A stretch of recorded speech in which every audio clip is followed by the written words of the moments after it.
मनीष गर्ग, भोपाल। मध्य प्रदेश विधानसभा का बजट सत्र समय से पहले ही खत्म हो चुका है। अब विधानसभा का बजट सत्र अनिश्चित काल के लिए स्थगित कर दिया गया है। तय कार्यक्रम के मुताबिक बजट सत्र को 6 मार्च 2026 तक चलना था। इसी सत्र में 4.38 लाख करोड़ रुपए का बजट पारित किया है। ये बजट पूरी तरह से पेपरलेस था और इसे डिजिटल स्वरूप में पेश किया गया। सदन में जनहित से जुड़े कई मुद्दों पर चर्चा हुई। विधानसभा अध्यक्ष नरेंद्र सिंह तोमर ने सदन की कार्यवाही अनिश्चितकाल के लिए स्थगित कर दी। मध्य प्रदेश विधानसभा का बजट सत्र 10 दिनों तक चला, जिसकी कुल कार्यवाही 62 घंटे दर्ज की गई। वहीं कांग्रेस विधायक अनुभव मुंजारे ने बजट सत्र की कार्यवाही जल्दी खत्म होने का आरोप लगाया। उन्होंने कहा कि उन्हें बोलना था, लेकिन बात रखने का अवसर नहीं मिल पाया। कैलाश विजयवर्गीय ने कही ये बात। संसदीय कार्य मंत्री कैलाश विजयवर्गीय ने कहा कि कार्य मंत्रणा समिति में जो तय हुआ वो पूरा बिजनेस सदन में पूरा हुआ। इस दौरान हमें विपक्ष का भी साथ मिला है। कार्य मंत्रणा समिति ने जो तय किया था उसी हिसाब से चर्चा हुई है। 100% एजेंडे पर चर्चा हुई है। बहुत से लोगों का कहना है कि हमारे यहाँ होली 15 दिन चलती है, इसी वजह से होली के बाद वापस आना संभव नहीं है। आज भी उपस्थिति कम रही है। लोग होली के मूड में आ गए हैं। ये सबकी राय से हुआ है। 7,000 से अधिक प्रश्न पूछे गए और अधिक से अधिक विधायकों के सवालों के जवाब दिए गए। भले ही ये कम पीरियड का विधानसभा सत्र रहा है, लेकिन फ्रूटफुल रहा है। सरकार ने अवैध कॉलोनियों पर रोक की बात कही। विधानसभा में बढ़ती अवैध कॉलोनियों का मुद्दा भी चर्चा में रहा। बीजेपी विधायक रीति पाठक में विधानसभा में अवैध कॉलोनी का मुद्दा उठाया, जिसको लेकर कई विधायकों ने इस बात का समर्थन किया कि शहरों में अवैध कॉलोनियों का जाल फैलता जा रहा है। हालांकि सरकार की तरफ से बड़ी घोषणा करते हुए मंत्री कैलाश विजयवर्गीय ने अगले 3 महीने में अवैध कॉलोनियों पर रोक लगाने के लिए कड़ा कानून लाने की बात कही।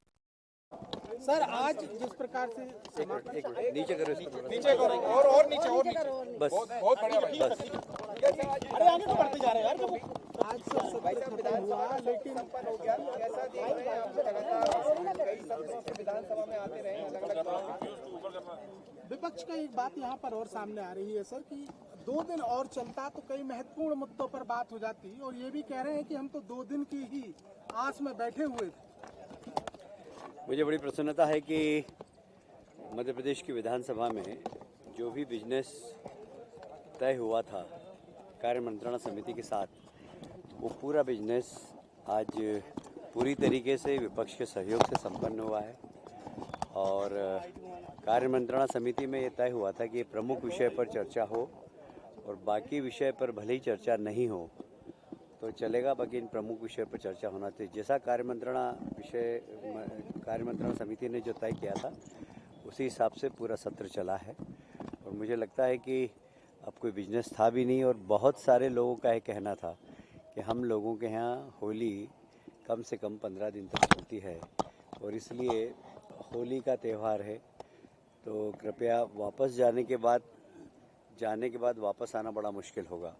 आज भी हमने देखा कि उपस्थिति काफ़ी कम थी, क्योंकि लोग होली के मूड में आ गए हैं और ज़रूरी था कि सबकी राय से ही ये संपन्न हुआ है।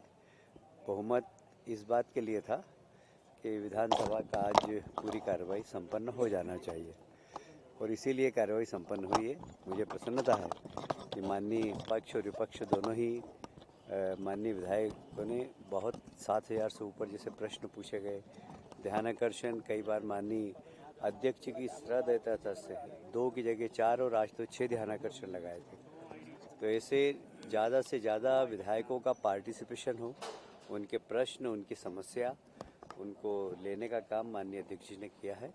और मैं समझता हूँ कि भले ही कम पीरियड की विधानसभा हो, बाकी बहुत फ्रूटफुल थी और अधिकांश विधायकों के प्रश्न, ध्यानाकर्षण और जहाँ स्थगन की आवश्यकता थी वहाँ स्थगन पर चर्चा होकर बहुत सद्भावना के साथ आज विधानसभा का समापन हुआ है। हमारे विधानसभा अध्यक्ष माननीय मुख्यमंत्री जी, नेता प्रतिपक्ष और हमारे पत्रकार बंधुओं ने भी काफ़ी उसमें सहयोग प्रदान किया और मध्य प्रदेश सरकार के अधिकारी, कर्मचारी, चाहे वो चपरासी क्यों नहीं हो, वो भी उस धन्यवाद का पात्र है, क्योंकि जब विधानसभा चलती है तो पूरी मशीनरी एक्टिव होती है और समय पर यहाँ प्रश्न लगे, समय पर यहाँ उत्तर मिले, इसके लिए एक बहुत बड़ा वर्ग लगता है उन सबको हमने धन्यवाद दिया और आप सबको भी बहुत बहुत धन्यवाद। सर मास्टर प्लान को लेकर चर्चा उठी थी सर।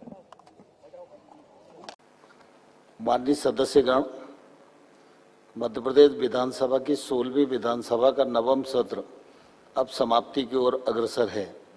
इस सत्र में कुल 10 बैठकें आयोजित हुई, जिनमें विधायी, वित्तीय तथा लोक महत्व के अनेक महत्वपूर्ण कार्य संपन्न हुए। इस सत्र में सदन ने अनेक लोक महत्व के विषयों पर प्रश्नों एवं ध्यानाकर्षण सूचनाओं के माध्यम से सार्थक चर्चा की। जहां प्रश्नों के माध्यम से माननीय सदस्यों ने अपने अपने क्षेत्र की विभिन्न समस्याओं के समाधान हेतु सरकार का ध्यान आकृष्ट किया, वहीं ध्यानाकर्षण के माध्यम से शासन एवं प्रशासनिक व्यवस्था को और अधिक सुदृढ़, संवेदनशील एवं उत्तरदायी बनाने की दिशा में महत्वपूर्ण पहल की है। इस सत्र के महत्वपूर्ण ध्यानाकर्षणों में गौ संरक्षण के विषय को प्रमुखता से उठाया गया तथा सरकार द्वारा प्रदेश में संचालित एवं निर्माणाधीन गौशाला की विस्तृत जानकारी सदन को दी गई। इसके अतिरिक्त प्रदेश में आवारा श्वानों द्वारा नागरिकों को काटे जाने की घटनाओं पर भी गंभीर चिंता व्यक्त की गई, जिस पर सरकार ने ठोस एवं प्रभावी कार्रवाई करने का आश्वासन दिया। इन विषयों के साथ साथ स्वास्थ्य, शिक्षा, पेयजल, कृषि, कानून व्यवस्था, अधोसंरचना एवं नगरीय व्यवस्थाओं से संबंधित अनेक जनहितकारी मुद्दों पर भी सदन में विचार विमर्श हुआ, जिससे लोकतांत्रिक प्रणाली की जीवंतता परिलक्षित हुई है। इन्हीं महत्वपूर्ण कार्यों के साथ सदन ने वर्ष 2026-27 के आय व्यय को पारित किया तथा वर्ष 2025-26 की तृतीय अनुपूरक मांगों को भी अपनी स्वीकृति प्रदान की। यह वित्तीय उत्तरदायित्व एवं लोकतांत्रिक कर्तव्यों के प्रभावी निर्वहन का एक महत्वपूर्ण चरण रहा है, जिसने शासन की नीतियों एवं योजनाओं को विधिक एवं संवैधानिक आधार प्रदान किया है।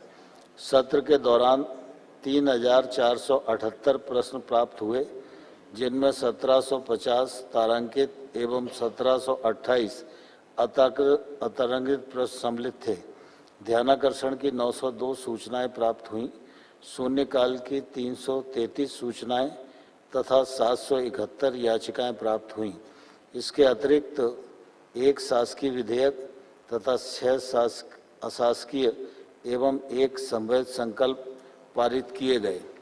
अनेक समितियों के प्रतिवेदन भी पटल पर प्रस्तुत किए गए। साथ ही सदन के नेता एवं माननीय मुख्यमंत्री द्वारा कृषक कल्याण वर्ष 2026 के संबंध में महत्वपूर्ण वक्तव्य सदन में प्रस्तुत किया गया। माननीय सदस्यों द्वारा राज्यपाल के अभिभाषण पर कृतज्ञता ज्ञापन प्रस्ताव पर 9 घंटे 5 मिनट तथा आय व्यय पत्रक पर सामान्य चर्चा 1 घंटा 44 मिनट तक चली। भोजन अवकाश स्थगित कर सदन की बैठक की अवधि में वृद्धि करते हुए अनुदान मांगों सहित विभिन्न विषयों पर विस्तृत चर्चाएं संपन्न हुई। सदन की कुल कार्यवाही लगभग 62 घंटे तक चली और सभी कार्य सुव्यवस्थित रूप से संपन्न हुए। मध्य प्रदेश विधानसभा अपने नवाचारों के लिए सदैव पहचानी जाती रही है। इस क्रम में दिनांक 18 फरवरी 2026 को प्रस्तुत बजट 2026-27 के आय व्यय का समस्त साहित्य माननीय सदस्यों को ई बजट के रूप में ई विधान परियोजना के अंतर्गत उपलब्ध कराए गए टैबलेट्स में अपलोड कर प्रदान किया गया, जो पारदर्शिता और तकनीकी उन्नयन की दिशा में एक महत्वपूर्ण कदम है। हम सभी जनप्रतिनिधियों का मूल दायित्व जन समस्याओं का निराकरण, जन आकांक्षाओं की पूर्ति तथा लोकतांत्रिक व्यवस्था को सुदृढ़ करना है। दलीय निष्ठाएं भिन्न हो सकती हैं, परंतु हमारा साझा लक्ष्य सदैव जनहित का ही रहता है। संसदीय लोकतंत्र में सहमति, असहमति, समर्थन, विरोध तथा दलीय प्रतिबद्धताएं स्वाभाविक हैं। मतभेद लोकतंत्र की शक्ति है, परंतु यह संतोष का विषय है कि मतभेदों के बावजूद मनभेद की स्थिति उत्पन्न नहीं हुई। सत्र के दौरान अनेक विषयों पर गहन एवं कभी कभी तीव्र बहस भी हुई, किंतु अंततः सभी कार्य लोकतांत्रिक मर्यादाओं के अनुरूप सफलतापूर्वक संपन्न हुए। इस सत्र के सुचारू संचालन हेतु मैं माननीय मुख्यमंत्री जी माननीय नेता प्रतिपक्ष, सभी माननीय मंत्रीगण, सभापति तालिका के सदस्यगण, माननीय विधानसभा के सभी सदस्य, प्रिंट एवं इलेक्ट्रॉनिक मीडिया के प्रतिनिधिगण, विधानसभा के प्रमुख सचिव, विधानसभा सचिवालय एवं शासन के अधिकारी कर्मचारी तथा सुरक्षा कर्मियों के साथ साथ मैं संसदीय कार्य मंत्री श्री कैलाश विजयवर्गीय जी का भी हृदय से आभार व्यक्त करता हूं कि उनके अपने दीर्घगामी अनुभव और संसदीय योग्यता से सदन के सुचारू संचालन में सहयोग प्राप्त हुआ है। मैं सभी के प्रति हृदय से आभार प्रकट करता हूं और मैं अपनी ओर से भी और पूरे सदन की ओर से होली, रंग पंचमी, गुड़ी पड़वा, चैती चांद, ईद उल फितर, रामनवमी, महावीर जयंती की हार्दिक शुभकामनाएं देता हूं तथा उनकी एवं प्रदेश की समृद्धि और खुशहाली की कामना करता हूं। नमस्कार दोस्तों, अगर आप रोज की ताज़ा और सच्ची खबरें सबसे पहले देखना चाहते हैं तो हमारे चैनल को अभी सब्सक्राइब कर लीजिए।